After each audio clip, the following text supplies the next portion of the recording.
सेंद्रिय कर्ब शेतीचा सातबारा की विनाशाचा दाखला? शेतकरी मित्रांनो, तुम्ही खतांच्या पिशव्यांवर पिशव्या शेतात ओतल्या, पण जमिनीचा पोत सुधारला का? नाही ना. उलट जमीन दगडासारखी कडक झालीये आणि खर्च दुप्पट झालाय. कारण आपण फक्त देखणी इमारत उभी करायचा प्रयत्न केला, पण तिचा पाया म्हणजेच सेंद्रिय कर्ब पूर्णपणे पोखरून टाकला. लक्षात ठेवा, सेंद्रिय कर्ब नसेल तर तुमची महागडी खतं पिकासाठी फक्त माती आहेत, सोनं नाही. शेतकरी विचारतात, सेंद्रिय कर्ब म्हणजे नक्की काय? तो काही बाजारात मिळणारा घटक नाही.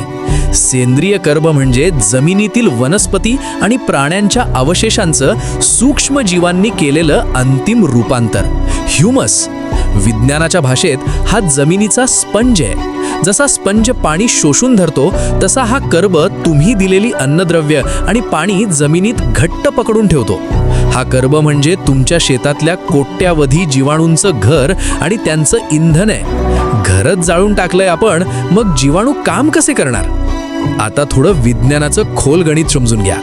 जमिनीत सेंद्रिय कर्ब असेल तरच तिथं ह्युमिक आणि फुल्मिक ॲसिड तयार होतं. हे ॲसिड म्हणजे नैसर्गिक चिलेटर्स आहेत, जे जमिनीत फिक्स झालेला स्फुरद म्हणजेच पी आणि पोटॅश के विरघळवून मुळांच्या तोंडापर्यंत आणून देतात. तांत्रिक भाषेत सांगायचं तर कर्ब वाढला की जमिनीची CEC म्हणजेच कॅटायन एक्सचेंज कपॅसिटी वाढते.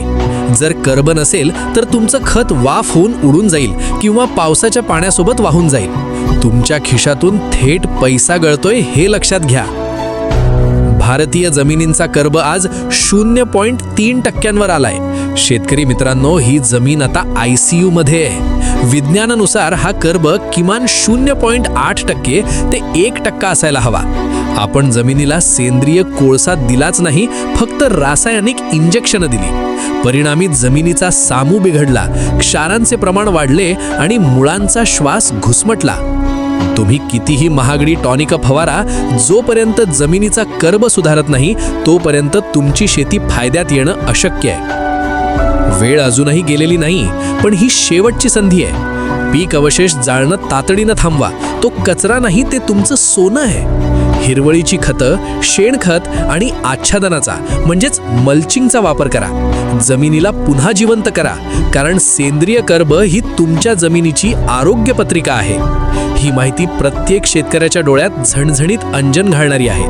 पटलं असेल तर शेअर करा आणि सखोल शेती विज्ञानासाठी जलसिद्धी ऑर्गॅनिक्सला फॉलो करा.